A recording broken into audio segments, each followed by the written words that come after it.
Good evening, YouTubers. Well, Benjamin has arrived. He arrived home this evening with a very, very loud burp to welcome us. And he's here, and they're all playing games in one of the rooms.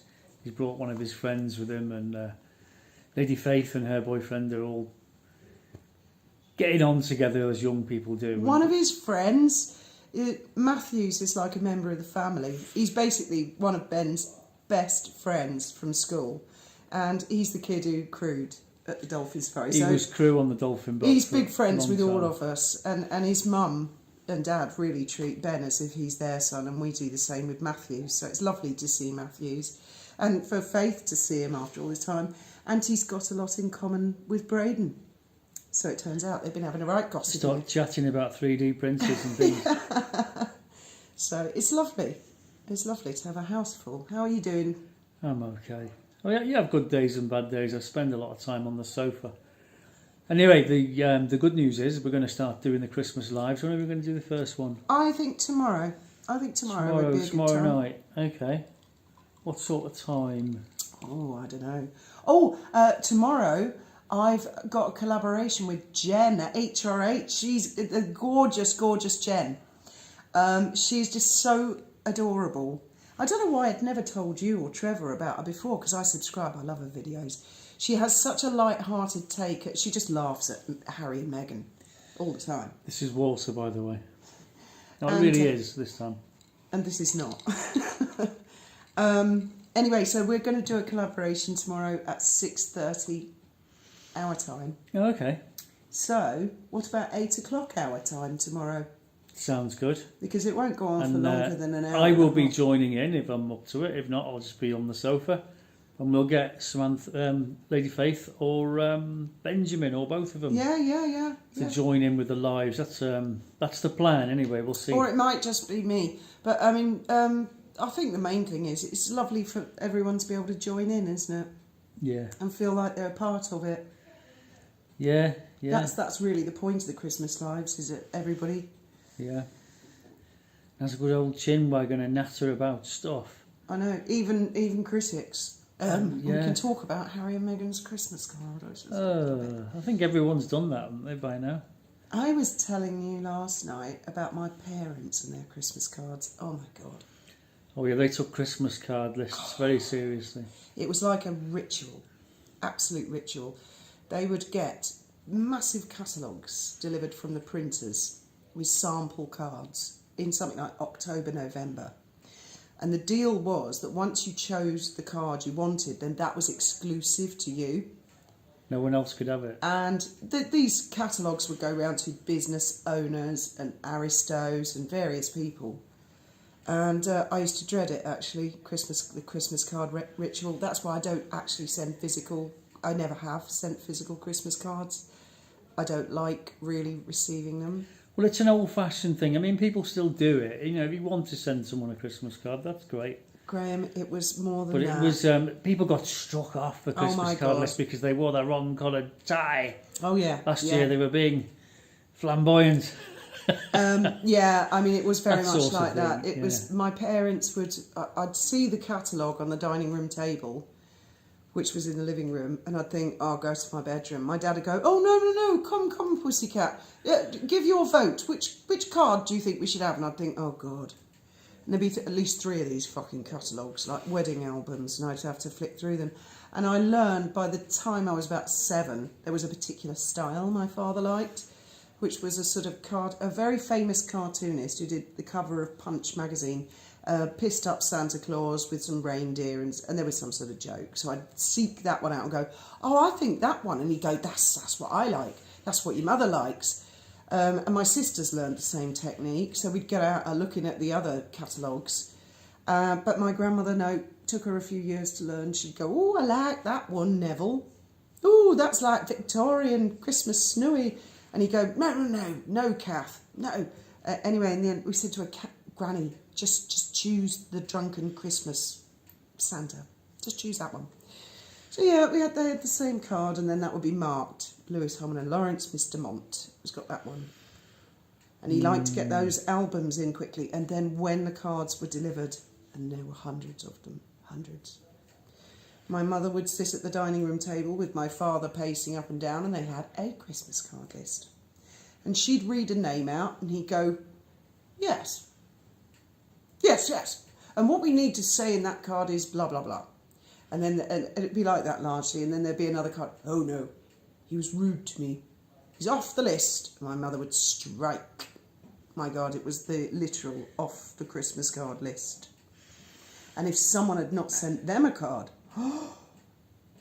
by Christmas Eve, they thought they'd been struck off the... And one year they received so many Christmas cards. Well, every year they had to put strips This of was sellotape. at the same time that your mum was in politics, was it? Yeah, of course, once they're not in. My mother was... There's hundreds of them sending you cards, isn't there? My mother was leader or chairman of East Sussex County Council. He was the undersheriff.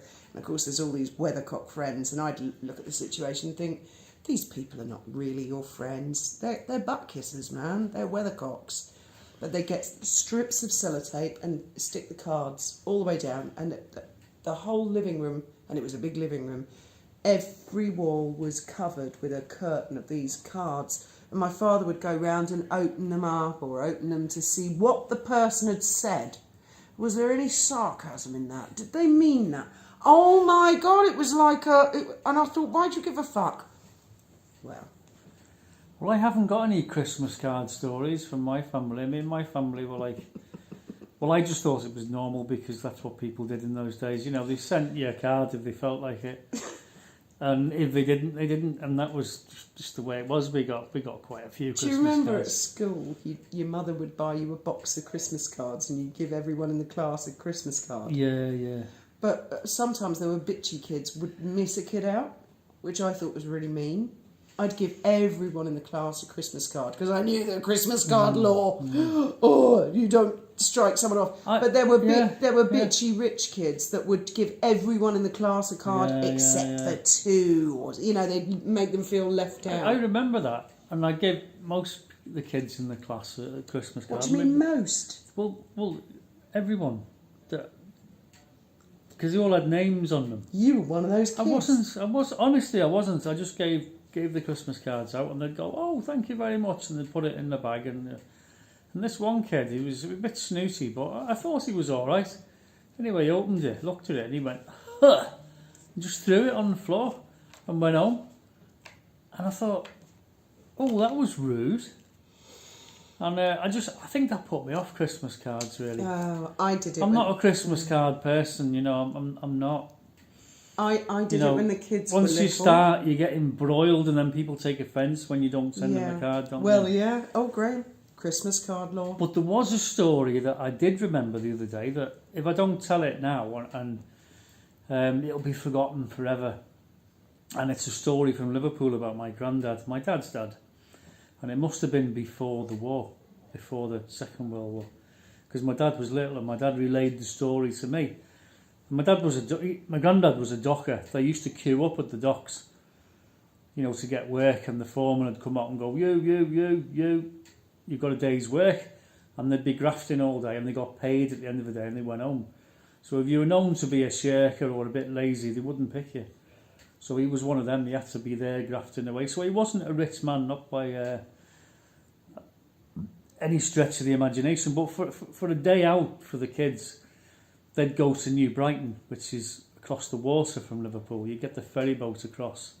They'd probably get the tram to the pier head and then get the ferry. And in those days, there was a pier at New Brighton, and the ferry used to pull up at the end of the pier. I remember it from the 70s when I was a kid, but it's gone now. It's all gone. There's nothing there. Anyway, the kids used to play in the amusements, and there was like a bit of a fairground there.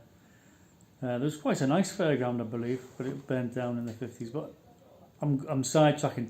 Because getting back to the story, my granddad used to like walking from New Brighton along the Wirral Peninsula, along the coast, to a place called Leasoe Lighthouse, which is still there. It's quite a long walk. I remember doing the walk with my dad once, and this is when he told me the story. He said he was walking along with his dad, and his dad spotted a purse on the floor, a lady's purse. And he bent down, he picked it up, he opened it, and there was money in it. I wouldn't say there was a lot of money in it, but there was money in it, you know. And he closed the purse. And he said to my dad, let's sit on the wall. So we sat on the wall, put the purse next to him. And many Scousers, well, not just Scousers, I mean anyone would have been tempted to steal the money and just lob the purse, you know, but not my granddad. He said, you wait and watch. He said, it won't be long. And sure enough, he said, within 10 minutes, this woman come along looking all flustered, looking up and down the street, looking everywhere. And my granddad went, excuse me, love, have you lost something? And she goes, oh, I've lost my purse. It's got all my money and it's got everything in it. And he went, is this it? She was over the moon. And that made his day. That's the kind of guy he was.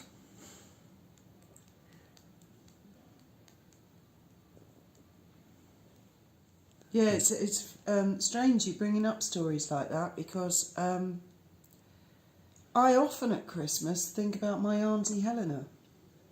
I don't say anything to you guys about her. She was very, very old when I was little, and I was definitely the favourite. And she was very ill. I don't know what was wrong with her.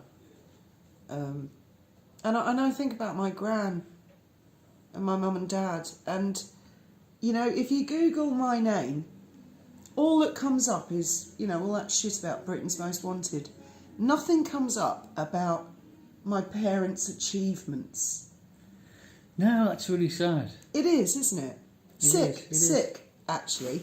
Well, there wasn't the internet in those days, and anything that they did or achieved would be tucked away in a newspaper archive somewhere, wouldn't it?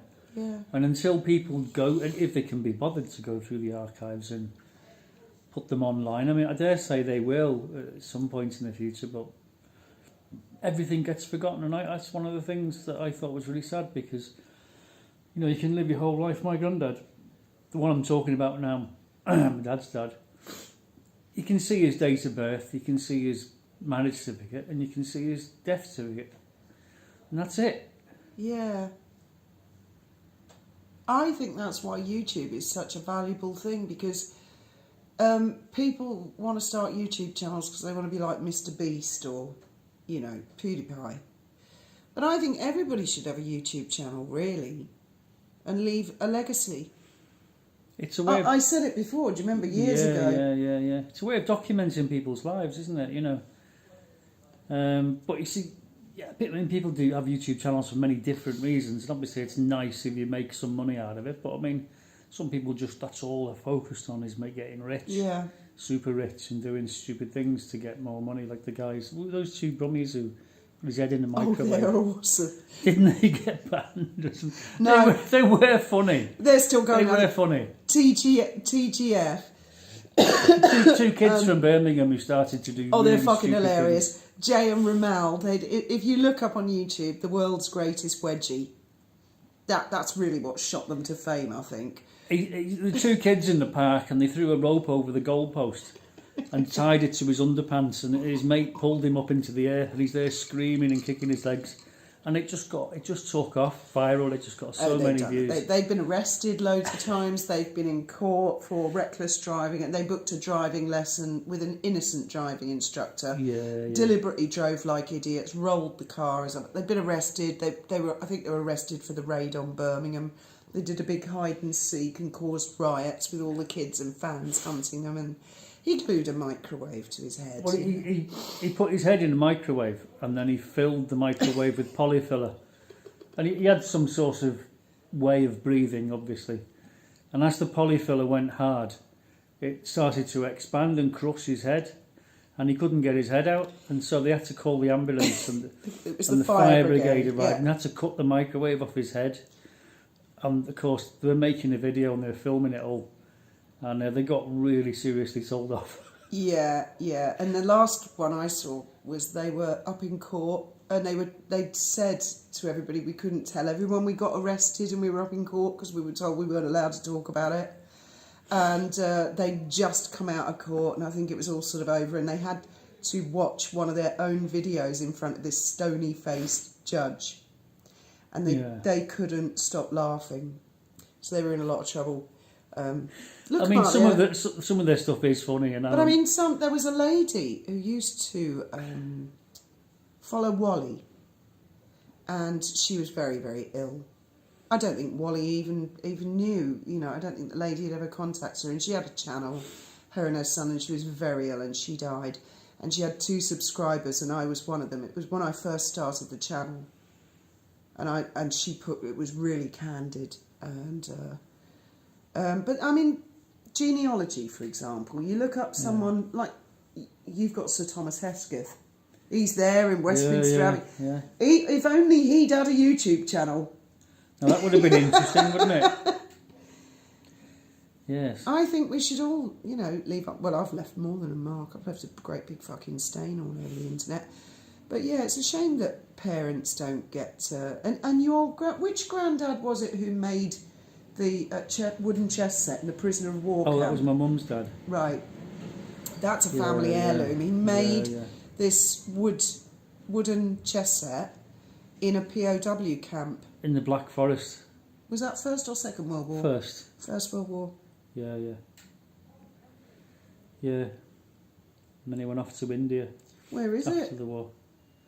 It's in the bedroom. Oh, right, okay. Yeah. You'll have to get that out now. Ben's back. He's a big chess player. We'll have to show you that chess set. I mean, it's not worth anything. It's just bits of wood. But it's over 100 years old now. You know what I mean? Must have had a wood sentimental value. Because they're so perfectly... Well, it was the Black Forest. They were working in a mine. I don't know what they were mining, but he said they had no boots. They just had to wrap rags around their feet. And all the prisoners had to go down the mine and mine whatever the product was and then bring it up and out, and then they go back to their digs, I suppose. And then they must have had all kinds of tools and machinery and stuff and bits and pieces, and they had access to make the chess sets, because he said they made the chess set in the prisoner of war camp. I don't know if he personally made the actual chess set, but I mean, that's the impression he gave me. But I mean, thinking reasonably about it, maybe the prisoners made them themselves and had a few, I don't know, but it was just really basic wooden chess set. And who asked him, did you ever try to escape? Well, that was me, because I've been watching The Great Escape and films like that when I was growing up. Right. Cardist. I said, did you ever try to escape? And he went, no, never. He said, why would I want to do that? He said, it was nice and safe in the camp. We just waited till the war was over, and then we all got repatriated, went home. That was that. Was he the one that was quite young? Oh, God, yeah, he was... He lied about his age to sign up. I think he was 17. I've still got the slip of paper missing in action. He was actually taken prisoner on the Somme in 19... Oh, God, so his mother got a note missing in action? Yeah. Oh, my God. She must have been beside herself. Yeah. But my dad's dad, he wasn't in the wars. Wasn't he? No, he wasn't medically fit enough. Right. So he was... in the docks in Liverpool. I think he was too young for the First World War, because he was born around... I don't know exactly. I'm in the 1900s, the 19 to 1910, he was born there. And in the Second World War, he wasn't medically fit enough to... he'd probably be too old. But the Liverpool docks were bombed. Oh, God, lots of things in Liverpool were bombed. They had a very hard time. It was the May Blitz, apparently. Most of the bombing was for 1 month in May in one of the years. Oh, God. I mean, sporadically throughout the whole war, but the main bombing was in the May Blitz, as they called it. And of course, my family were in Brighton, and their house was bombed. Yeah. Middle of the day. My grandmother pointed out that if you stand next to Wellington's column and you look up at St George's Hall, all round the top, if you're a Scouser, you'll know what I'm talking about. We're being invaded. All round the top. We're being invaded. You can see where it's been repaired because it got hit by a bomb during the war. I'm not playing that game ever again. And it took the... Did you lose? It took the wall down on the top. I gave up. And if you look... I'm a bitch. and you look at it twice, you think... Because you'd never notice it. You'd never notice it unless it's pointed out. And you look up there and you go, oh, yeah, I can see where it's been repaired. Yeah. I mean, that's...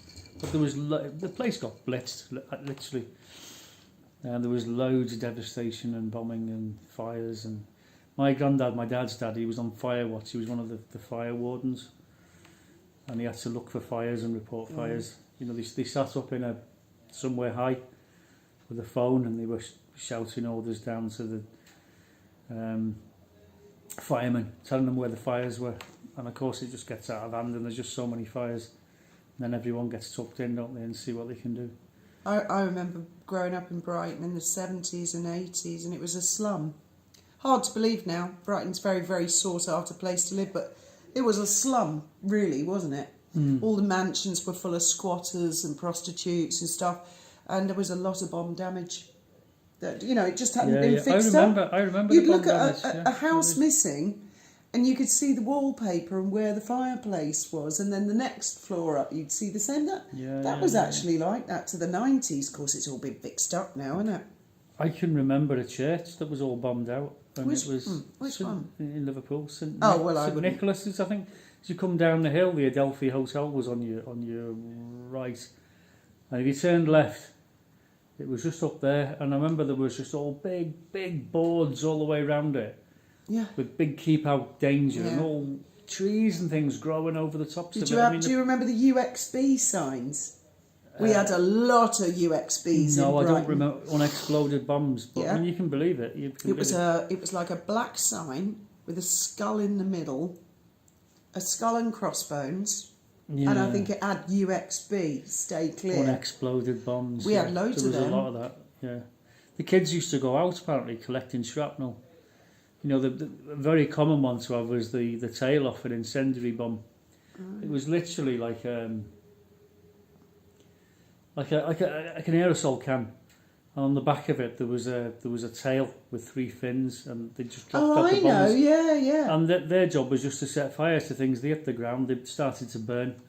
And if they hit your house and they went into your attic, they'd burn your house down, and probably next door as well, you know. And people actually found complete bombs that hadn't gone off, and there was loads of them. And, wow. I've got a story. Like an aluminium tube. I've got a story about bombs. Where we used to go on holiday to the Outer Hebrides all the time when I was a kid. And the weather is very, very rough up there in the winter. So the beaches we'd go to, it's nice in the summer. You go to the beach, it's completely changed. I mean, there'd be boulders the size of this sofa would just appear. And the next year you go, they'd be gone. And it wasn't the council, it was the sea would remove it. And one year, quite frequently on various beaches, but I distinctly remember on Gary Beach one year, there was a big sea mine with the spikes. All set. Well, me and my sister were playing on it like a climbing frame. My father was going off his fucking head. He was like, get off that. We were like, oh, we'll do what we like. And we were climbing all over it. I mean, I suppose it was live, I suppose. If it was on the beach, it could be, yeah. I don't know, but They've been washed up on the beach. We were I mean, it was gigantic. It was huge. They were. I mean, they deactivated a lot of them and used them as collection for money boxes and the next year we raised went, money for some charity. It was still there, but it was hollow and it had all the holes. All the spikes had been taken off. Oh, it had been deactivated then, yeah. So when we were climbing over it, full of explosives. Yes, I mean, those things would destroy a ship. My dad was just like, oh, motherfucker. It was me and Nessa climbing all over. Could you be very fat enough to push one of the prongs in, or you'd have had it? Oh, is that what it is? So it wouldn't be pulling them, it's the pushing them. It's the prongs. They float in the water or just below the water on a chain. Yeah. When the ship hits them, it pushes the plunger in. Oh my God. And that's what sets them off. So I'm told. I mean, I only know that from the telly. I mean, I've never had any dealings with mines. I'm very glad to say. Well, I have. Ooh. Anyway, I'm going to check on the fire. Anyway, thanks for watching. Tomorrow night live, probably about 8 o'clock on Fiona's channel, and hopefully we'll have the kids with us. And you never know what's going to happen. Good night, and may your God go with you.